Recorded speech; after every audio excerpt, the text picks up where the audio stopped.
Good evening. Everybody have a good afternoon. Did you get a nap and everything? And a good afternoon? Good. Very good. Well, shall we turn now in our Bibles to Genesis chapter 33? And I know your notes say 24. This is actually Sermon 25. And I would know that. So I want to make that correction. Before we really get into chapter 33, I think I'd like to go back to the 31st chapter just for a moment, right around verse 3, and just kind of bleed into 33, sort of a background to chapter 33, if you will.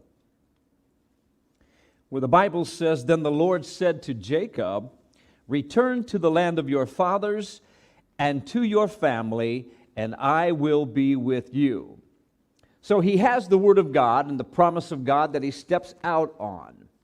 And God is saying, it's time that you go back to your family, go back to your land. I will be with you. Now, as he is on his way, he sends his servants ahead to tell his brother Esau not to kill him. You know, that he's coming home, that God has blessed him, he has an abundance, and evidently seeking to indicate to Esau, I'm not coming back to claim my birthright. I have plenty of my own. I don't need anything else. I'm not looking for anything from the family for sustenance or support. And the servants returned with the message that his brother was coming to meet him with 400 armed men.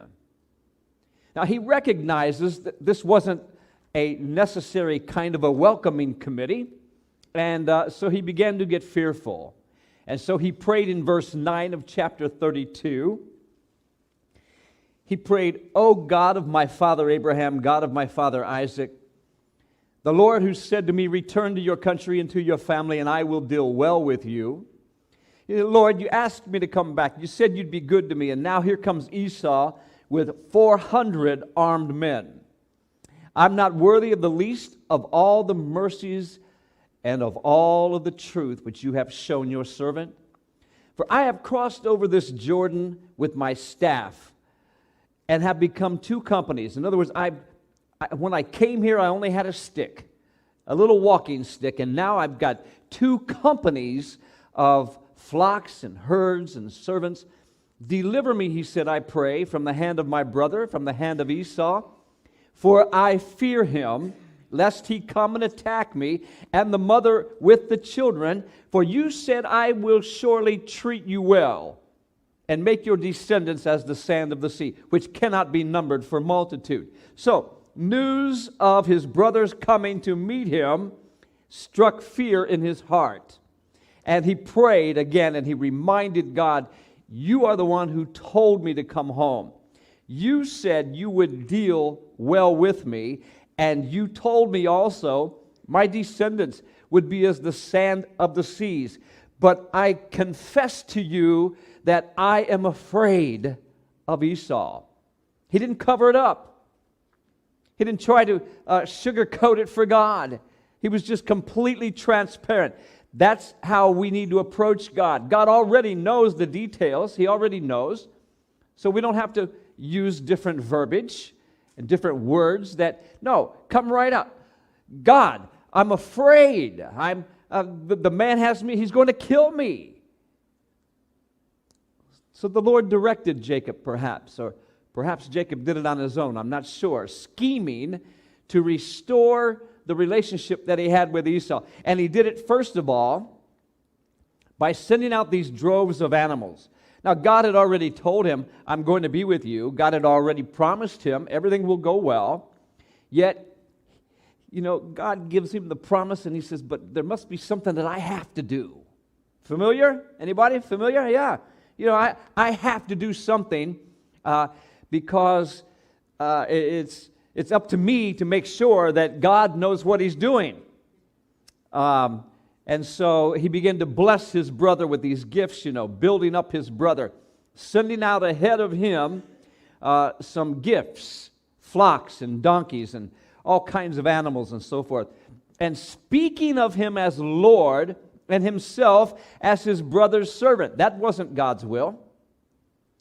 That was never God's plan, yet he became subservient to him. And the lavish gifts of livestock Jacob bestowed upon Esau were more than just manipulative brides.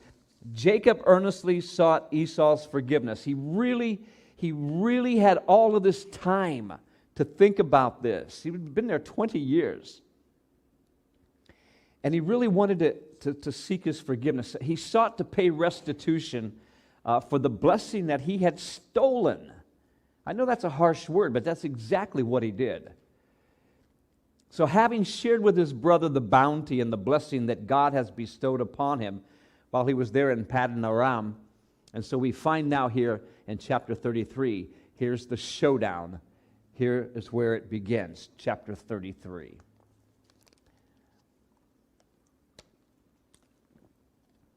Now Jacob lifted his eyes and looked, and there, sure enough, Esau was coming, and with him were those 400 armed men.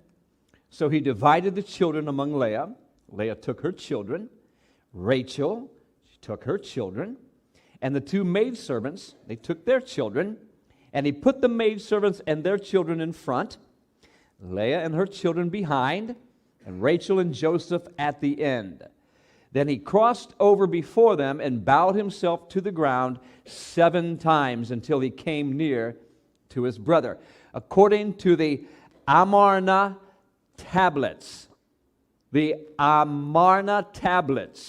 very famous archaeological discovery, deals with some of the laws and customs of that time. When you approached the king, you were to bow 7 times. That was the law. So his bowing 7 times was sort of a traditional, customary thing in approaching a king. And in this, he was really acknowledging Esau's lordship over him. He was not trying to come as a lord over Esau. He was not trying to bully Esau, but he bowed to him these 7 times. And so when you're reading Scripture and you come to that part and you say, well, why would he bow 7 times? Well, that's why. Because the Amarna tablets, the rules and the laws at that time, said that that's what you were to do when you approached a king. Verse 4, but Esau ran to meet him and embraced him and fell on his neck and kissed him, and they wept. Now, I would imagine at this point, there was a lot of sharing going on between the two brothers. Jacob had been gone now for 20 years. And when he had left his father, he was almost dead at that point. So he probably asked about his dad. He probably wondered how dad was doing. And they probably just held each other right there in the sands. And he found out that his dad was still alive. You know, at this point, no doubt, Isaac was totally incapacitated. However, his father did go on living another 17 years. His mother, Rebekah, had already died, and I imagine that Esau was just sort of filling him in on all of the things that had transpired during the time that he was gone. Verse 5, and Esau lifted his eyes and saw the women and children, and he says, wow, who are these with you? And Jacob said, oh, these are the children whom God has graciously given your servant. Esau, in the meantime, had a large family of his own. And in fact, in your reading next week, you're going to come across the names of the family of Esau in chapter 36. And you can actually skim over chapter 36. We're not going to get into that really, because it has a lot of names of the descendants of Esau that frankly mean nothing to us. None of them are in the messianic line leading up to the Christ. And so we're probably, we might take a couple of verses out of chapter 36 and talk about those relevant verses, but we were not going to be reading all throughout that the lineage. It's irrelevant, really. Verses chapter 35 through 37 next week. Hey, we're getting there, aren't we? Huh? We're getting there. So Esau looks at all these children, and no doubt from the signal of Jacob, verse 6, the maidservants came near, they and their children, and bowed down. Jacob must have just motioned them on. Come on. Leah also came near with her children, and they bowed down. Afterward, Joseph and Rachel came near, and they bowed down. Esau said, what do you mean by all this company which I met? And he said, In other words, he says, why did you send out all those gifts and all those animals and everything, And he said, these are to find favor in the sight of my Lord. Esau said, I have enough, my brother. I don't want these things. Keep this stuff for yourself. Keep that. I appreciate you sending them out to me, but I don't need them. I don't need your things. Take them. Jacob said, no. Please, if I have now found favor in your sight, receive my gifts from my hand, inasmuch as I have seen your face as though I had seen the face of God, and you were pleased with me. Please take my blessing that is brought to you. God has dealt graciously with me, and I have enough as well. So Esau, first of all, questions the people. Jacob tells them, oh, they're my children. Then he questions all of the servants that he had met earlier that came out with all of those gifts of animals and such. And Jacob said, well, these are my gifts to you. And Esau says, I don't need them, I have enough. Jacob later said, I had enough in verse 11, but in the Hebrew, there are two different Hebrew words used here, both translated enough. When Esau said, I have enough, it's the Hebrew word rav, R-A-V, which means I have much. When in a few verses, verse 11, Jacob said, I have enough, he said, I have kol, K-O-L. I have everything. I have everything. So Esau literally said, I have much. Jacob literally back to him says, and I have everything. See, Jacob had learned that God was his resource. And when God becomes your resource, you have everything, my friend. You may have a lot, but you don't have as much as the man that has God, who has everything. The man who has God has everything, and he has God as his resource, and thus there is that total sufficiency that is ours through him. I wanted to give you those two words because I think it's kind of relevant. It's true. Moses knew exactly what he was saying when he wrote this. He knew exactly what he meant. There was a difference between what each had, because the Bible says they both had a lot. Well, what did they really have? Esau did have a lot, but Jacob had everything. Verse 12. Then Esau said, well, let's take our journey. Let's go. I'll lead. I'm going to go before you. And Jacob said, oh, my Lord knows that the children are weak. The flocks and the herds which are nursing are with me. If the men should drive them hard one day, all the flock will die. In other words, if you set a pace that we can't keep up with, we've got older people, we've got weak children, we've got flocks and herds that have been driven already. Remember, they came a long ways already. He says, so please let my Lord go on ahead before his servant. I will lead on slowly at a pace that the livestock that go before me and the children are able to endure until I come to my Lord in Seir. I'll meet you up in Seir. So it would seem that Jacob is perhaps still a little leery. He's not really quite sure. And he asked his brother, look, if you've really forgiven me and all, then take this as the sign, all these flocks and all as the sign.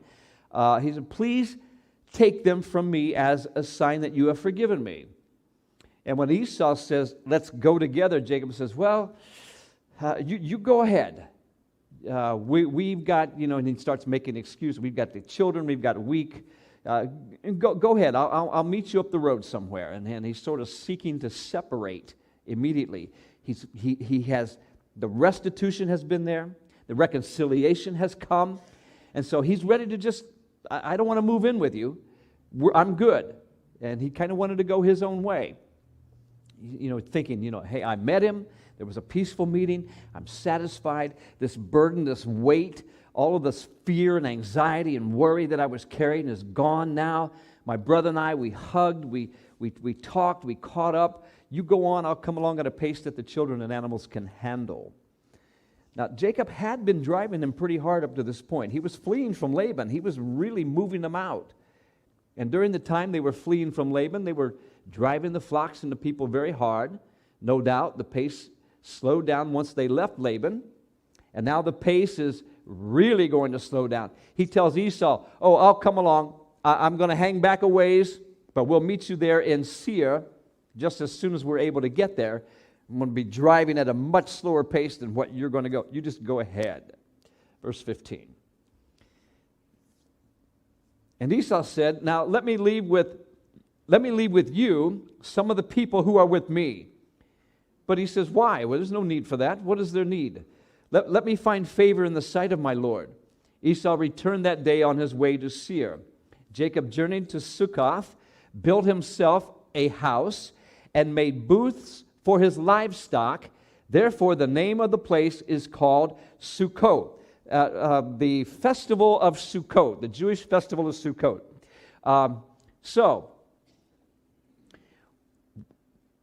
Sukkot meaning a temporary house. When you wandered and you drove flocks, you didn't build houses everywhere you went. And so the houses that you built were sukkahs. They were just temporary houses, kind of keep the wild animals away, a little place of shelter for yourself. And so in the Jewish festival, after the exodus out of Egypt, and they were wandering around there in that wilderness, God was feeding them. They were living in sukkahs.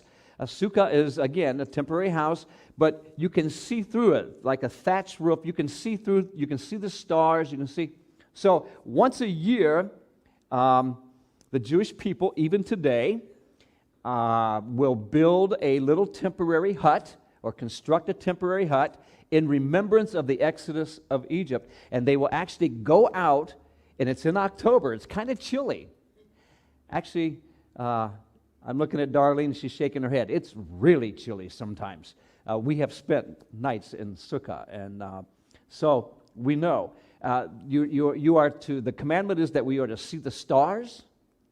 You should be able to see the handiwork of God as you sit out. You hang up different decorations of the Exodus that you could tell the story of the Exodus, and then other people will come over to your sukkah and visit. And there's a saying in Hebrew for the festival of Sukkah to invite you. We say one to another, please come and sit with me in my sukkah. And so they would come and visit you, that we would sit, and maybe perhaps Darlene and I would go to somebody else's sukkah, and we would sit there. Not a predominant Jewish area here, but in Toledo, quite predominantly. So we went up to Toledo a couple of times. We had friends there that we shared the sukkah with, and it was a very, very interesting time. I don't know why I told you all of that, but anyway, that's what that was about. So this whole city, the festival of Sukkoth, was commanded to be observed annually in recognition of how they traveled out of Egypt. It's interesting to me, and I don't know, and you can't really tell from the text whether or not Jacob was just again deceiving his brother and telling him to go back and I'll meet you. I'll come at my pace. Now, he evidently had no intention of going all the way back to Seir. How do I know that? How do you know that tonight? Because as soon as he arrives to Sukkoth, he builds a house. And he built booths for the cattle. In other words, you don't build a house and plan to settle down for a while if you're going to be leaving in the morning and continuing on. He had no intention of meeting him in Seir. And evidently, Jacob did settle down in Sukkoth for several years. Just how many years, of course, we don't know exactly. But at the time that he met Esau, the oldest of his children, Reuben was probably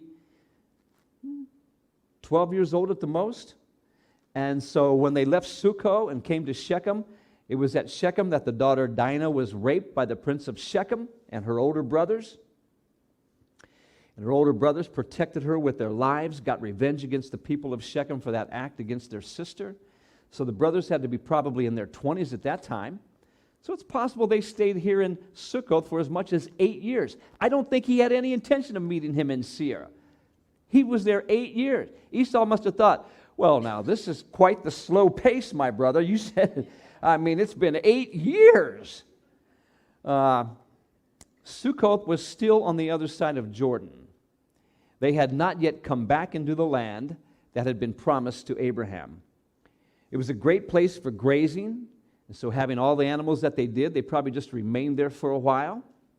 They built a house, they built booths for the cattle, they stayed there quite a period of time, and then they continued their journey now into the land, crossing Jordan, coming into Canaan. Then Jacob came safely to the city of Shechem, which is in the land of Canaan, when he came from Paddan Aram, and he pitched his tent before the city. And he bought the parcel of land where he had pitched a tent from the children of Hamor, Shechem's father, for 100 pieces of silver money. Then he erected an altar there, and he called it El Elohi Israel, God, the God of Israel. So he now finally comes on into the promised land. And it's possible that during those 8 years or so that he was in Succoth, that he journeyed down and he visited Esau and visited his aged father. Nothing's really told to us about that particular period of time that he remained in Succoth. So when he came to Shechem, he not only bought the parcel of land there, but he also dug a well. And this well that Jacob dug at Shechem is the same well where Jesus met that woman at Samaria who came out to draw water. And Jesus said, remember, give me a drink. And she said, well, why you ask me for a drink? I'm a Samaritan. We have no dealings with the Jews. Why would you ask me for a drink? Jesus says, woman, if you knew who it was that was asking you for a drink, you would have asked him for a drink. No way, she said. That well is deep. You don't even have anything to draw water with. Jesus said, but if you drink of this water in the well, you're going to thirst again. But if you drink of the water that I have, you will never thirst again. It's like a well of running water just springing up within your soul. And she said, all right, well, I'll take some of that everlasting water so I don't have to come out here every day. He said, well, go call your husband. She says, I don't have a husband. Jesus said, okay, you're right. You don't. You actually had 5 of them. And the man you're living with now is not your husband. So, yeah, you don't have a husband. And she said, sir, I perceive you to be a prophet. Now, she was at Jacob's well drawing water. Today, outside of the ruins of the ancient city of Shechem, that well is still there. The water level is very low.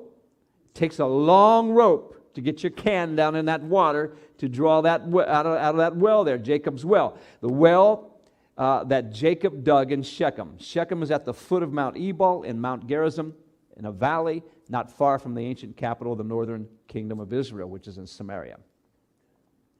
Now, later on, when Joshua came into the land, the people were to stand in the area near Shechem there, while men went up on the top of Mount Ebal, and others went on the top of Mount Gerizim. Some would go on this mountain, some would go on that mountain. Those on Mount Ebal would call down the curses of failing to keep the law. They would call down the curses.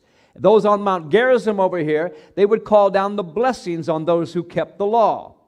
The Samaritans maintained it was on Mount Gerizim that God gave the law to Moses, and there are to present, right now to present day, a remnant of Samaritans who annually at Passover time, every year, they offer as a sacrifice live sheep on the Mount Gerizim. However, these Samaritans are reduced in number. There are only about 200 Samaritans left in the whole world today. 200. And they're pretty much imbecilic because of so much inbreeding. And they only marry Samaritans, and because of all the inbreeding, they're just imbeciles now. And about 200 of them left still sacrificing on Mount Gerizim, still today. You remember when Jesus confronted this lady, she says, our fathers say that we are to worship God on this mountain, Mount Gerizim. The Jews say in Jerusalem. So you tell me, where should God be worshipped? Jesus said, neither in this mountain nor in Jerusalem, for God is a spirit, and to worship him, you must worship him in what? Spirit and in truth. So, all of this right here in the area where Jacob pitched his tent, bought a parcel of land from Hamor there outside of the city of Shechem, not far outside. Maybe about 500 feet or so from Jacob's well to the site of the ancient city of Shechem. So chapter 34 then has its scenery, this area near Shechem. He erected the altar. He called it God, the God of Israel. And this is the first time Jacob uses the new name that God gave to him. And you see, he's now come back into the land. God said, return to the land. He was hesitant in coming back, stuck for several years at Succoth. Now he's coming to the land. And in reality, he's still not totally obedient to God, because if you remember, God said, return to the land and to your family. His family is still several miles south, 80 miles or so south of the area of Beersheba, and Esau down in the area of Mount Seir. There he was. And so he's still far away. And his father in the area was Hebron, and so he was disobedient to God in staying there at Shechem. And that disobedience became very costly. God said, go back to your land and to your family. Well, he went back to the land, but he didn't go back to that family. That's going to cost him dearly. Jacob still, even now, is not fully obeying God. So, verse 34, we're going to get into a story here that is just unbelievable, folks. The Dinah incident. Remember his little sister? Remember the brother's little sister? Remember how I said they loved their little sister? Remember how they protected her? They worshiped the ground she walked on. Here were these big, burly brothers, and out of all these brothers, along comes a little girl. And my, oh my, did they just cherish her. And they did. She would come out to them. She would run food out to them. And they would throw her in the air, and they would just play with her. And they loved her. They couldn't wait to get back to the house and see her. She was very special to them, as you could imagine. Nobody messed with Dinah. Okay? She had a lot of protectors. Something is going to happen that's going to really turn everything upside down. Dinah, the daughter of Leah, as you remember, whom she had born to Jacob, went out to see the daughters of the land. Now, what does that mean? 11 older brothers. 11 older brothers at this point. Always fun to interact with. Loved her more than life itself. And she knew she was loved. She knew it. She loved them too. But they worked a lot of hours. They were engaged in extremely hard work, much too dangerous for a little teenage girl to be tagging along. So she would deliver them food, as I said, perhaps steal a kiss from them, as she delivered their food, their afternoon meal. And she would have been right now between 13 and 15 years old. So Dinah, being the only girl, went out to find some girlfriends, some playmates, really, among the daughters of those of Shechem. That she went out to see the daughters of the land. She went out to find some other girls. That's what girls would do, right? And when Shechem, the prince of the country, the son of Hamor, the Hivite, he was the king, more or less the king. When Shechem, that king's son, saw her, he took her, and he lay with her, and he violated her. Scripture does not indicate that Dinah was a willing participant in this at all. It really indicates this was an act of force. Not only did he violate her, but he kidnapped her. He would not let her go. Verse 3, his soul was strongly attracted to Dinah, the daughter of Jacob, and he loved the young woman and spoke kindly to the young woman. So Shechem spoke to his father Hamor, saying, "Get me this young woman as a wife, whatever it takes. I want to marry her." I just attended a Middle Eastern wedding, albeit digitally, online. It was held in Pakistan. And the bride, the parents picked the bride for the boy. And she doesn't have anything to say about it. They just say, "We found you your husband. Oh, you'll meet him, and you're going to marry him." That's the way it's going to be. So, he says, "I want her as a wife." She really don't have anything to say about it. Whatever it takes. Marriage in those days was by arrangement. Always involved the dowry. We talked about the dowry. Pay the head. So Shechem is asking his father, who's more or less the king, Get this young girl for me, for my wife. I love her. Jacob heard that he had defiled Dinah, his daughter. Now, his sons were with his livestock in the field, so Jacob didn't say anything until they came home. From the story, it would seem that Dinah remained at the house of Hamor. Jacob realized that he was not able, without his sons, to do much about it. He was outnumbered by the people of the city. He was caught helplessly in a position, and so he waited till his sons came back from the field into the house, and he shared to them what happened to their sister Dinah. Oh God, have mercy upon their souls. Let me tell you, their baby sister. Then Hamor, the father of Shechem, went out to meet to Jacob to speak with him about this arrangement, because he just took it for granted that's what was going to happen. I'm the king, she's going to be his wife. And the sons of Jacob came in from the field when they heard it, and the men were grieved and very angry. That's the strongest Hebrew word that they could find at the time for really hacked off. When you repeat an idea within a sentence, that idea should be greatly magnified. So if I had a really red apple, the Hebrew would say that I had a red apple. If I wanted to say perfect peace, Pastor Jared, I would say shalom, shalom. Good message this morning.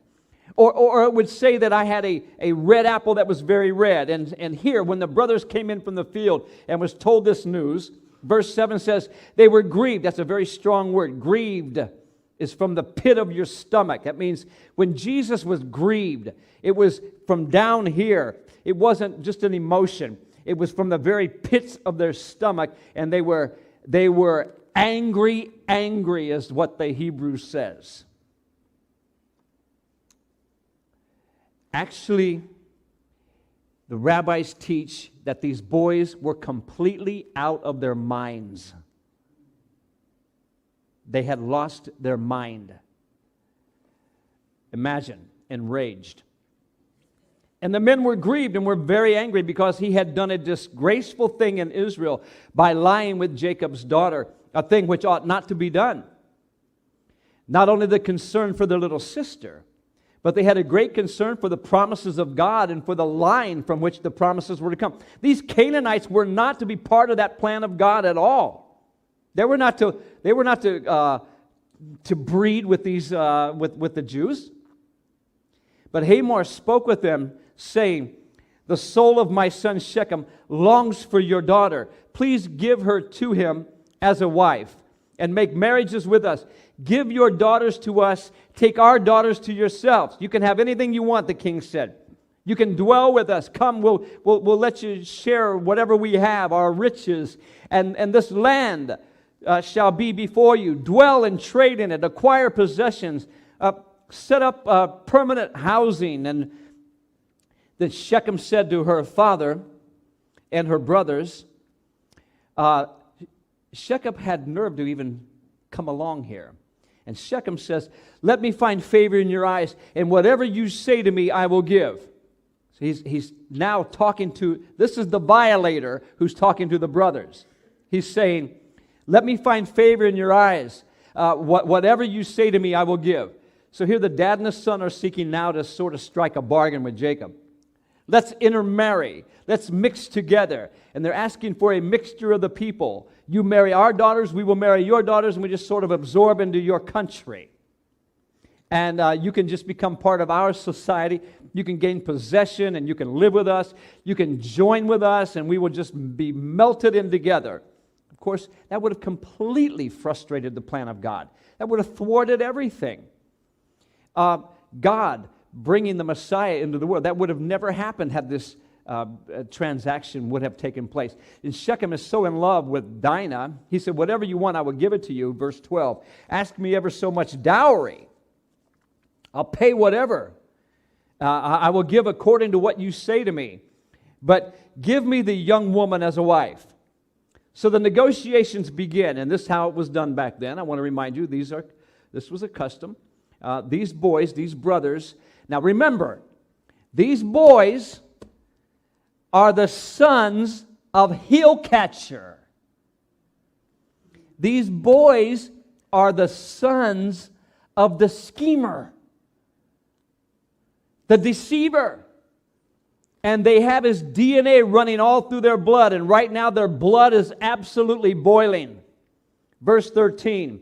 The sons of Jacob answered Shechem and Hamor his father, and spoke deceitfully, because he had defiled Dinah their sister. And they said to them, now the Bible didn't say which brother was the spokesperson here. I have no doubt that it was Levi. There's no doubt that it was Levi. I can see him taking the reins here. And he said, we cannot do this thing to give our sister to one who is uncircumcised, for that would be a reproach to us. However, here comes the scheme. Here it comes. But on this condition, we will allow it. If you will become as we are, if every male of you is circumcised, then we will give our daughters to you, and we will take your daughters to us, and we will dwell with you, and we will become one people. But if you will not heed us and be circumcised, we will take our sister, and we will be gone. And their words pleased Hamor and Shechem, Hamor's son. So the young man did not delay to do the thing, because he delighted in Jacob's daughter. He was more honorable than all of the household of his father. And that word honorable doesn't mean that he was a good man. It means that he was the first to run and do it. He was the one, he ran out to get circumcised right away before anybody else within the household. That's what that word means. And Hamor and Shechem his son came to the gate of their city and spoke with all the men of the city, saying, these men are at peace with us. Let them dwell in the land and let them trade, for indeed the land is large enough for them. Let us take their daughters to us as wives, and let us give them our daughters. Only on this condition will the men consent to dwell with us, to be one people with us, if every male among us is circumcised as they are circumcised. But in exchange here, he says, will not their livestock, their property, and every animal of theirs be ours too? So only let us consent to them, and they will dwell with us. They're selling the men of the city on the prospect that all of you men in this city need to be circumcised, so I can have Dinah. And all who went out of the gate of the city listened to Hamor. They heeded him and Shechem his son, and every male became circumcised. All who went out of the gate of the city. Now it came to pass on the third day, I'm at verse 25, when all these men were bent over in pain from the circumcision, here it comes.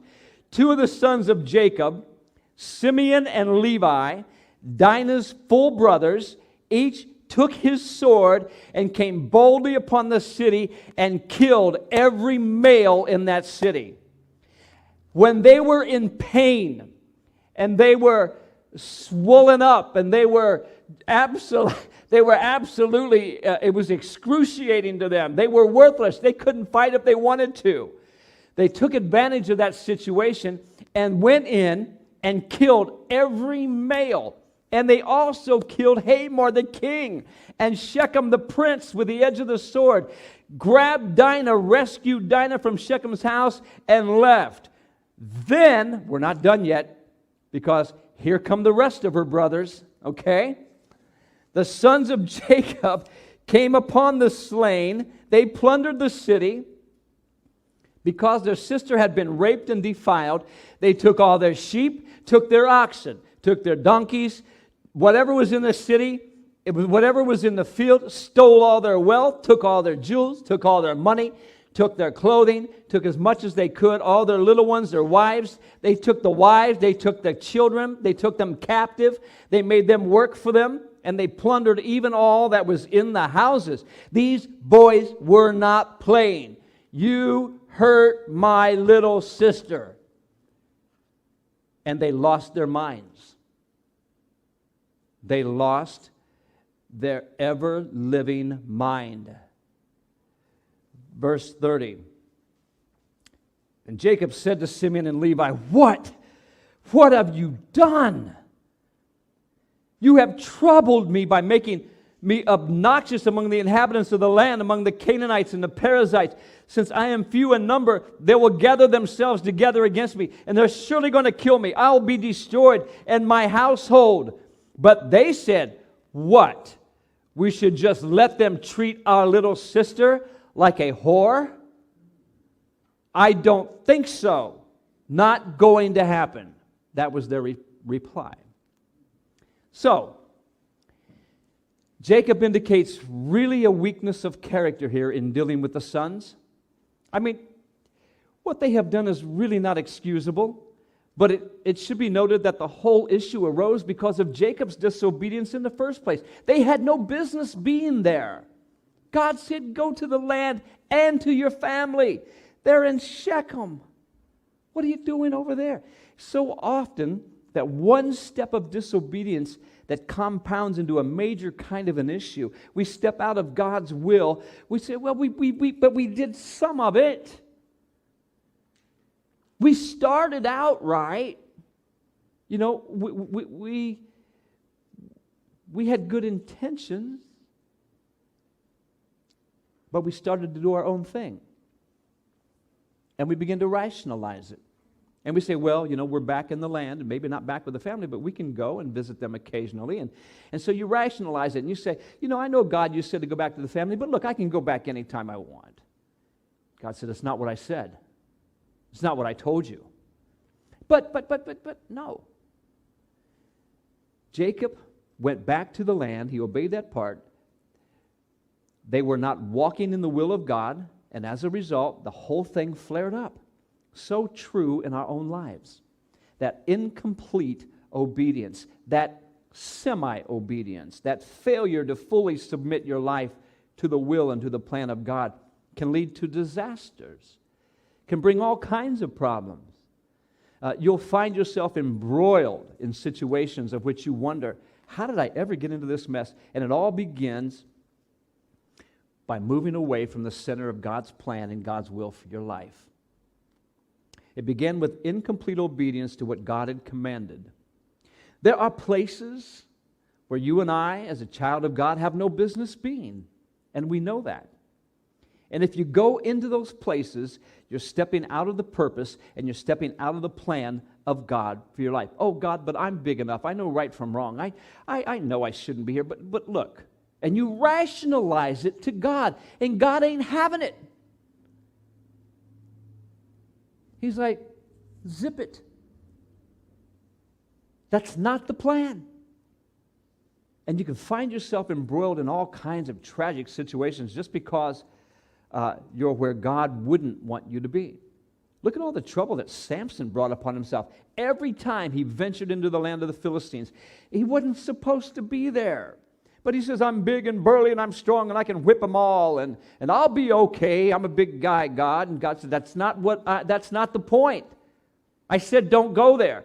Every time he went into the camp of the enemy, he always got in trouble. Finally ended up in his own death. Had his eyes poked out. And you may think, well, you know, I'm strong enough. I just go to watch. I don't participate, really. All the rationalization, you know. When I was in seminary, we had a bunch of guys that used to say, well, we have to know what we're preaching against, so they'd go down and they'd watch the Follies on Main Street. Or they'd get together and they'd go see a bad movie.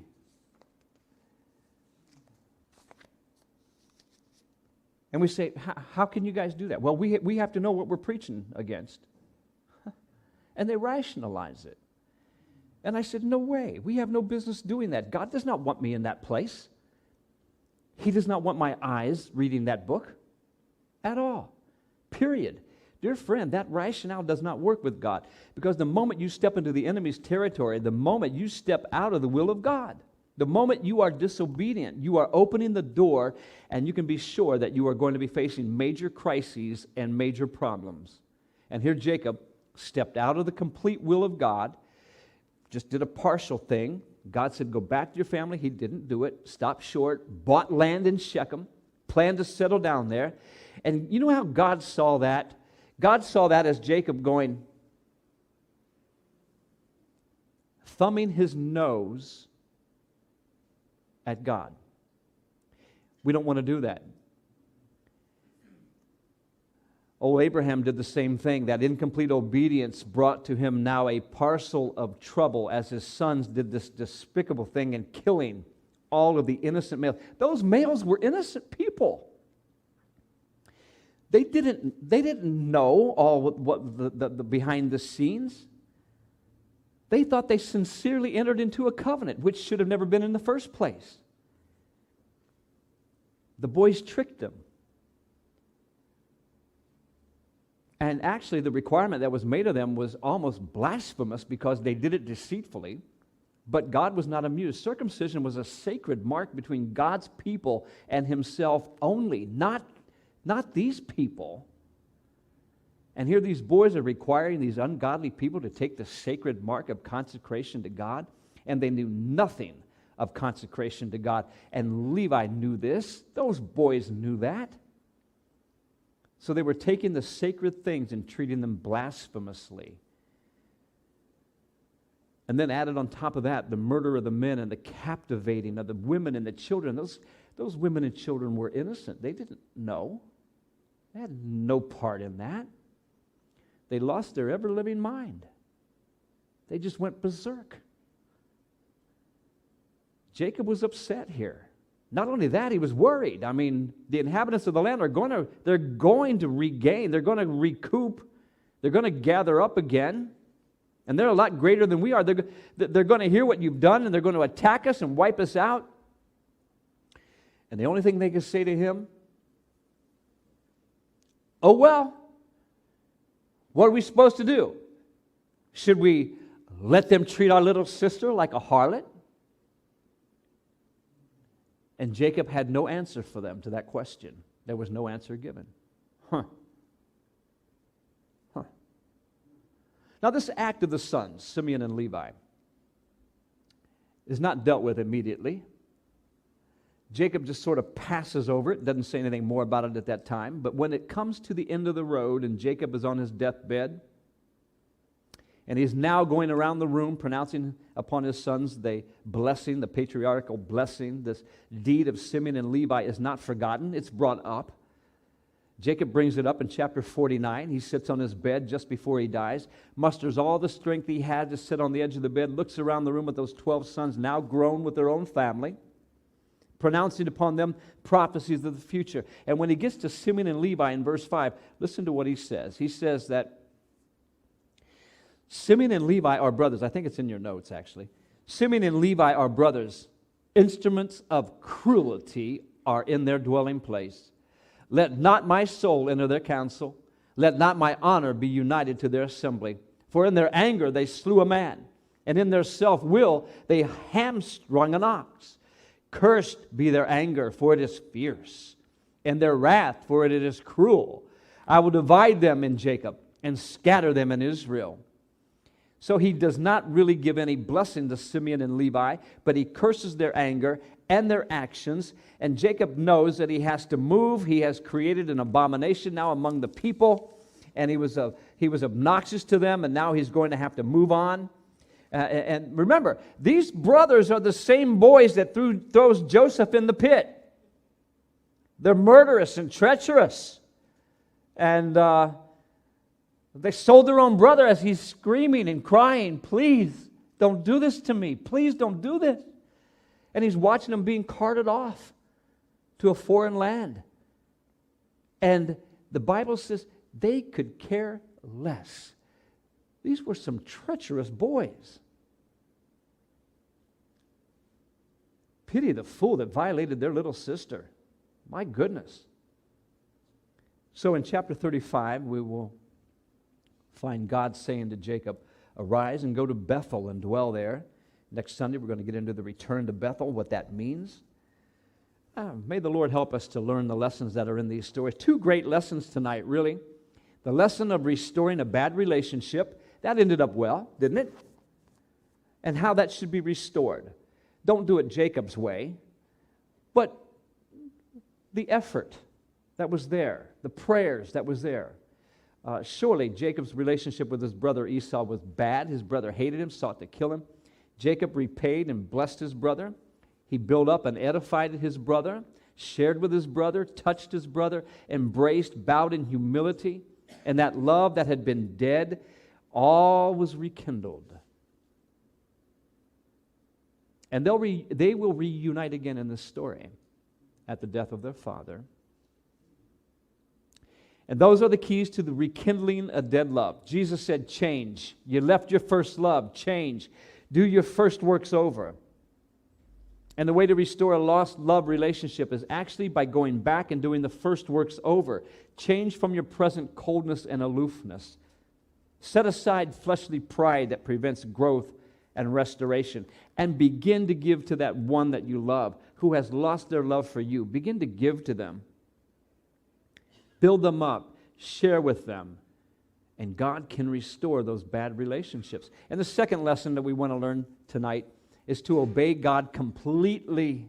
Don't park where you ought not be. Stay out of the enemy's camp. Let your obedience to God's purpose and plan become complete. And don't stay at Shechem and settle down in Shechem when God has called you all the way back to your family in Hebron. Be obedient, fully committed to Him. And you'll save yourself an awful lot of trouble. An awful, awful lot of trouble. May the Lord be with you and help you this week as you walk with Him. May His love, may His Spirit sustain you and guide you, and may you in turn find a renewed relationship with Him as God works in your life, bringing total commitment to your all. May the Lord bless and keep you. May He cause His face to shine upon you. May the Lord be gracious unto you. May the Lord lift up His countenance upon you and give you peace, both now and in life everlasting. Amen. God bless you. Have a good rest.